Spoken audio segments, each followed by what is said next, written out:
നമസ്തേ. സനാതനധർമ്മമാർഗത്തിലെ ഹിന്ദുധർമ്മമാർഗത്തിലെ എല്ലാവർക്കും പ്രണാമം. ഞാൻ കുടവട്ടൂർ വാമനൻ നമ്പൂതിരി, കൊട്ടാരക്കര. എല്ലാ ബുധനാഴ്ചയും നടത്തി വരാറുള്ള സനാതനധർമ്മ ആചാര ചിന്തകൾ അതിൻ്റെ 159 ഭാഗത്തിലേക്ക് ഏവർക്കും സ്വാഗതം. ഐതരേയോപനിഷത്താണ് നമ്മളിപ്പോൾ ചർച്ച ചെയ്തുകൊണ്ടിരിക്കുന്നത്. ഐതരേയോപനിഷത്ത് 3-ാം ഖണ്ഡം ആണ് നമ്മൾ. അതിൽ 12-ാം മന്ത്രമാണ് കഴിഞ്ഞ ദിവസം പറഞ്ഞത്. അതിൽ ആത്മാവ് ശരീരത്തിൽ പ്രവേശിച്ചു കഴിഞ്ഞാൽ അതിനുള്ള 3 സ്ഥാനങ്ങൾ, ജാഗ്രത, സ്വപ്നം, സുഷുപ്തി തുടങ്ങിയ 3 സ്ഥാനങ്ങളെക്കുറിച്ച് ആണ് പറഞ്ഞു വച്ചത്. ജാഗ്രത അവസ്ഥയിൽ ഇന്ദ്രിയ സ്ഥാനമായ വലത്തെ കണ്ണ്, സ്വപ്നാവസ്ഥയിൽ അന്ധഃകരണമായ മനസ്സ്, സുഷുപ്തി അവസ്ഥയിൽ ഹൃദയാകാശം. ഈ 3 സ്ഥാനങ്ങളിൽ ഇരുന്നു കൊണ്ട് ജീവന് 3 തരത്തിലുള്ള അനുഭവങ്ങളുണ്ടെന്ന് പറഞ്ഞു. ജാഗ്രത, സ്വപ്നം, സുഷുപ്തി. ഇവ 3നെയും ഇവിടെ സ്വപ്നങ്ങളായിട്ടാണ് പറഞ്ഞിട്ടുള്ളത്. അങ്ങനെ ഈ ദേഹത്തിൽ പ്രവേശിച്ച ആത്മാവ് മായയ്ക്ക് അധീനമായി സ്വന്തം രൂപം വിസ്മയിക്കുന്നതായിട്ടും പറഞ്ഞു.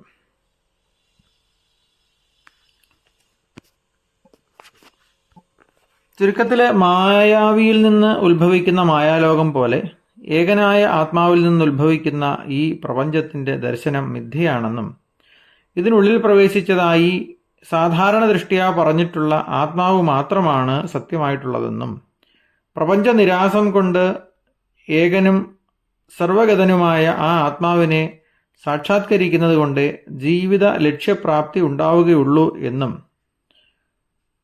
അപവാദ രൂപേണ വ്യക്തമാക്കുകയാണ് ഇവിടെ 1-ാം അധ്യായത്തിൽ ചെയ്തിട്ടുള്ളത്. ഈ 1-ാം അധ്യായത്തിന്റെ ഒരു താല്പര്യമാണ് തൊട്ട് മുകളിലായിട്ട് പറഞ്ഞത്. 2-ാം അധ്യായത്തിൽ സംസാരിയായ ജീവന്റെ മനുഷ്യ ശരീരത്തിലുള്ള പുനർജന്മത്തെക്കുറിച്ചാണ് പറയുന്നത്.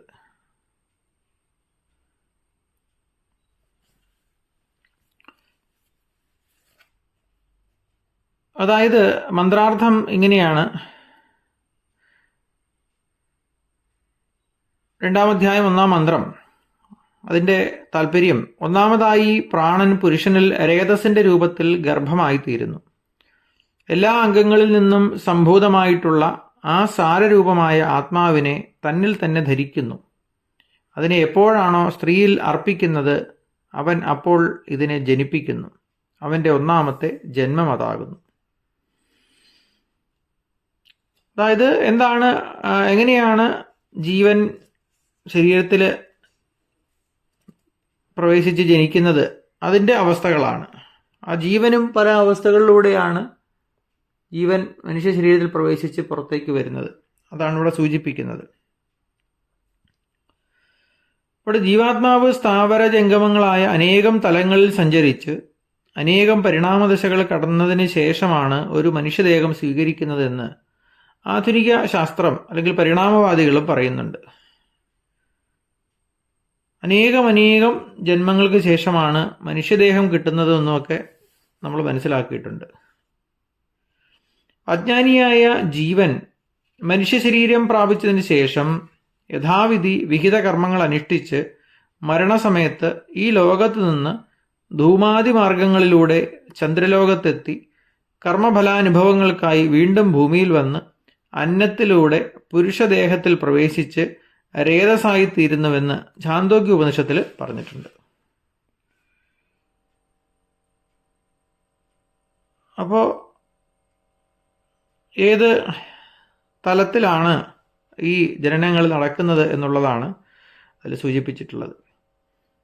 അതായത് പുരുഷൻ കഴിക്കുന്ന ഭക്ഷണം കൊണ്ട് ശരീരത്തിൽ സമ്പുഷ്ടങ്ങളായിത്തീരുന്ന രസം, രക്തം, മാംസം, മേധസ്, അസ്ഥി, മജ്ജ, ശുക്ലം, ഈ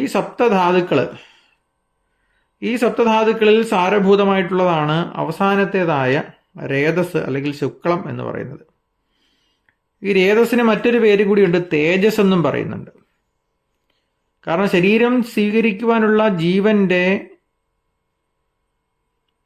സംരംഭത്തിൽ ആദ്യത്തെ ആവാസസ്ഥാനം ഈ രേതസ്സാകുന്നു. ചൈതന്യവത്തായതുകൊണ്ടാണ് അതിനെ തേജസ് എന്ന് പറയുന്നത്. അപ്പം അതുകൊണ്ട് അതിനെ ആത്മാവെന്ന് തന്നെ ഇവിടെ പറഞ്ഞിട്ടുള്ളത്.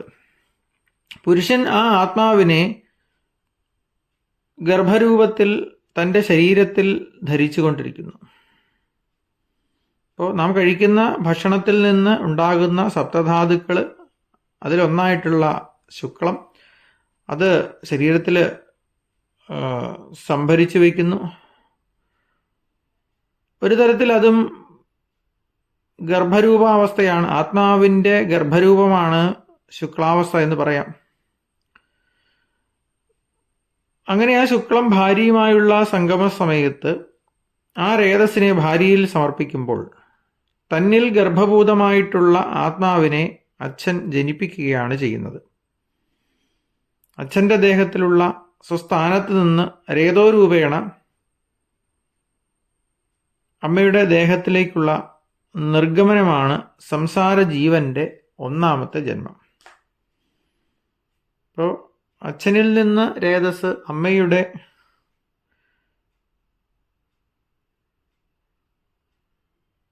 ഗർഭഭൂതമായിട്ടുള്ള ആത്മാവ്, അത് അച്ഛൻ്റെ ഉള്ളിലുള്ള ഗർഭഭൂതമായ ആത്മാവായിട്ടുള്ള രേതസ് അമ്മയിലേക്ക് നിർഗമിക്കുന്നതാണ് സംസാര ജീവന്റെ ഒന്നാമത്തെ ജന്മമായിട്ട് പറയുന്നത്.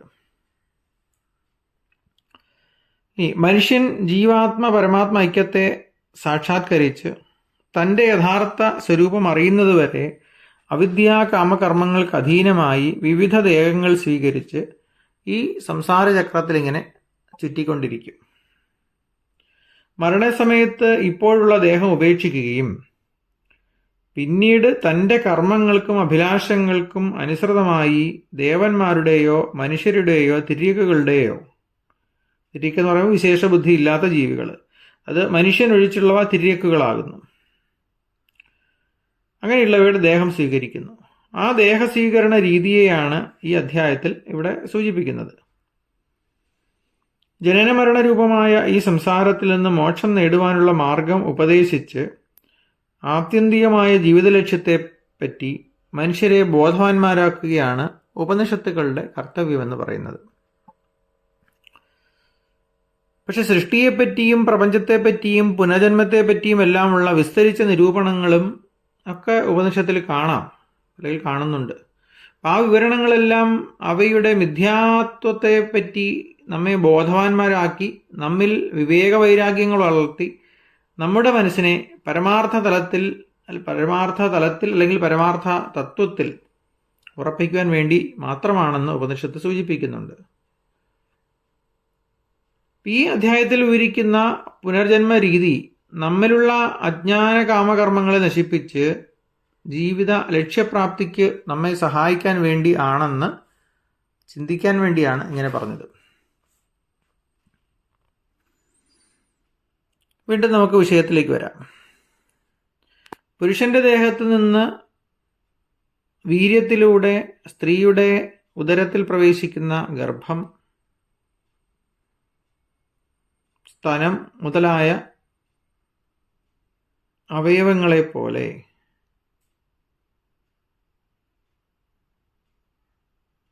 സ്ത്രീയുടെ ദേഹവുമായി താതാത്മ്യം പ്രാപിക്കുന്നു.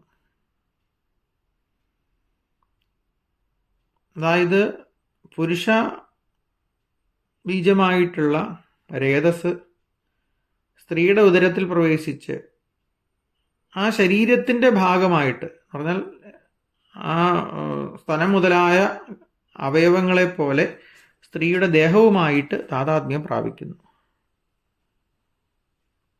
അങ്ങനെ താതാത്മ്യം പ്രാപിക്കുന്നത് കൊണ്ടാണ് അമ്മയാകുവാൻ പോകുന്ന സ്ത്രീക്ക് ഒരിക്കലും ഒരു ഉപദ്രവമായോ ഭാരമായോ തോന്നാത്തത്.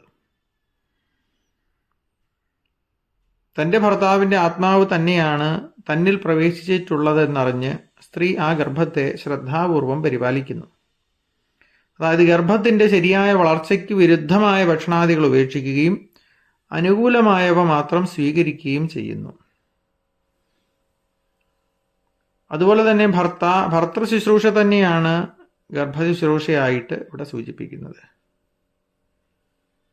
അങ്ങനെ വിരുദ്ധ ഭക്ഷണങ്ങൾ ഉപേക്ഷിക്കുകയും അനുകൂലമായവ സ്വീകരിക്കുകയും ചെയ്യുന്നത് ഭർത്താവിനെ ശുശ്രൂഷിക്കുന്നതിന് സമമായിട്ടാണ് ഇവിടെ പറയുന്നത്. പിന്നീട് പറയുന്നത് ഗർഭത്തെ സംരക്ഷിക്കുന്നവളായ അവളെ, അതായത് 3-ാം മന്ത്രത്തിൽ പരിപാലിക്കണമെന്ന് പറയുന്നുണ്ട്.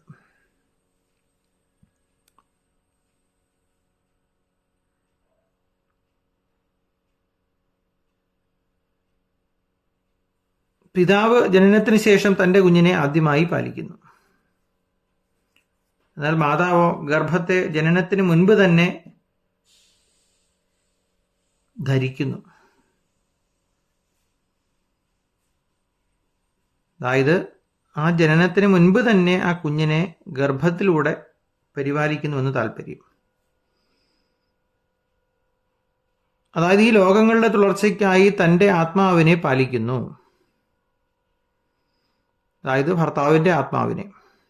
ഇപ്രകാരമാണ് ലോകങ്ങൾ തുടർന്ന് നിലനിൽക്കുന്നത് എന്നിവിടെ സൂചിപ്പിക്കുന്നു. ഇത് അവൻ്റെ രണ്ടാം ജന്മമായിട്ടാണ് പറയുന്നത്. അതായത് ഒരു കുടുംബത്തിൽ ഭാര്യാഭർത്താക്കന്മാർ പരസ്പരം ബന്ധപ്പെട്ടിരിക്കുന്നതിൻ്റെ കാരണത്തെയും ആവശ്യത്തെയും ആണ് ഇവിടെ ശ്രുതി വ്യക്തമാക്കുന്നത്. നഹ്യ ഉപകാര പ്രത്യുപകാരമന്തരേണ ലോകേ കസ്യചിത് കേനചിത് സഹസംബന്ധ ഉപപദ്യതേ. ഉപകാരപ്രത്യുപകാരം കൂടാതെ ലോകത്തിൽ ആർക്കും ആരോടും ബന്ധമുണ്ടാവുകയില്ല എന്ന് പറയുന്നു. ഇപ്പൊ കുടുംബത്തിൽ ഗർഭഭൂതമായ തൻ്റെ ആത്മാവിനെ സംരക്ഷിക്കുന്നതിനാൽ ഭർത്താവ് ഭാര്യയെ സംരക്ഷിക്കുവാൻ ചുമതലപ്പെട്ടവനാണ്.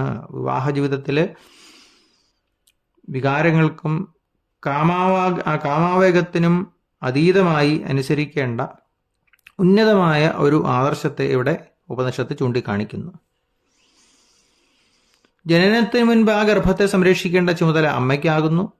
ജനനത്തിന് ശേഷം ജാതകർമ്മം മുതലായ കർമ്മങ്ങൾ ചെയ്ത് കുട്ടിയെ സംരക്ഷിക്കേണ്ട ചുമതല അച്ഛൻ്റേതുമാകുന്നു. ഈ കർത്തവ്യ നിർവഹണത്തിൽ ഈ ലോകം തുടർന്നു പോകാൻ വേണ്ടി അയാൾ തന്നെ പുത്രരൂപത്തിൽ ജനിപ്പിച്ച് വളർത്തുകയാണ് ചെയ്യുന്നത് എന്ന് ഉപനിഷത്ത് പറയുന്നു. മരണാനന്തരം തനിക്ക് നേടുവാനുള്ള ലോകങ്ങളെ ജയിക്കുവാൻ പിതാവിന് പുത്രൻ എങ്ങനെ പ്രയോജനപ്പെടുന്നുവെന്ന് ബൃഹദാരണ്യക ഉപനിഷത്ത് വിവരിക്കുന്നുണ്ട്. ആത്മാവൈ പുത്രനാമാസി, അതായത് താൻ തന്നെയാണ് പുത്രൻ എന്ന പേരോട് കൂടിയവനായി തീരുന്നത് എന്നും, പതിർജായാം പ്രവിശതി, അതായത് ഭർത്താവ് ഭാര്യയിൽ പ്രവേശിക്കുന്നുവെന്നും ശ്രുതി തന്നെ പിതൃപുത്ര ഐക്യത്തെ വിശദമാക്കുന്നു. സാധാരണ ദൃഷ്ടിയിൽ ദമ്പതികൾ പുത്രോത്പാദനം ചെയ്തില്ലെങ്കിൽ ഈ ലോകം എങ്ങനെയാണോ നിലനിൽക്കാത്തത്, അല്ലെങ്കിൽ നിലനിൽക്കില്ല. അതുകൊണ്ട് വൈവാഹിക ജീവിതവും പുത്രോത്പാദനവും ലോകങ്ങളുടെ നിലനിൽപ്പിന് മാത്രമാണെന്നും തനിക്ക് പരമപുരുഷാർത്ഥമായ മോക്ഷം നേടുന്നതിന് അത് ഒരു വിധത്തിലും സഹായകമല്ലെന്നും ധരിക്കേണ്ടതാകുന്നു എന്ന് ഉപനിഷത്ത് പറയുന്നു. അപ്പോൾ പുത്രോത്പാദനം എന്ന് പറയുന്നത് ഈ പ്രപഞ്ചത്തിലെ സൃഷ്ടി വ്യവസ്ഥയെ നിലനിർത്താനുള്ളതാണ്. അത് മോക്ഷത്തിന് സഹായകമല്ല എന്നും ഇവിടെ സൂചിപ്പിക്കുന്നുണ്ട്. അതിനുള്ള മാർഗങ്ങൾ പിന്നീട് സൂചിപ്പിക്കുന്നുണ്ട്. അങ്ങനെ അമ്മയുടെ ഗർഭത്തിൽ നിന്നും ഈ ലോകത്തിലേക്കുള്ള നേരത്തെ പറഞ്ഞ രേതസിൻ്റെ നിർഗമനം, അതായത് പുത്രരൂപത്തിലുള്ള നിർഗമനമാണ് ജീവന്റെ രണ്ടാമത്തെ ജന്മമെന്ന് പറയുന്നത്.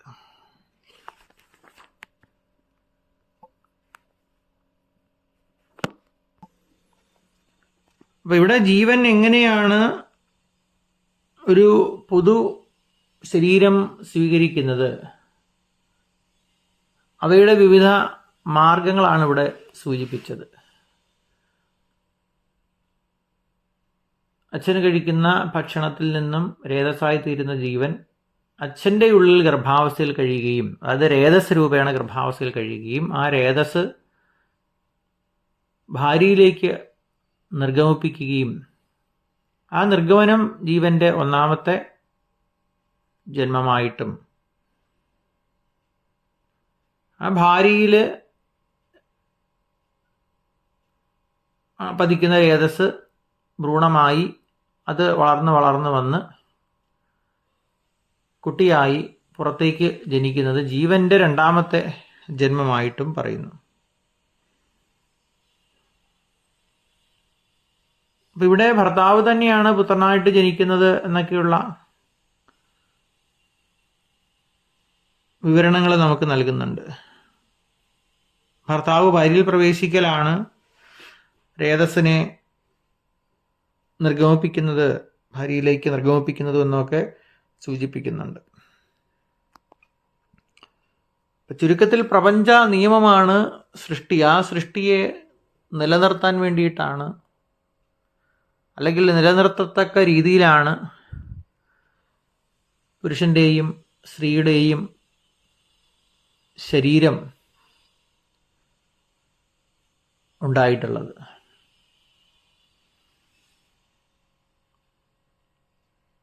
ഇതുമായി ബന്ധപ്പെട്ട മറ്റു ചില കാര്യങ്ങൾ അടുത്ത മന്ത്രത്തിൽ സൂചിപ്പിക്കുന്നുണ്ട്.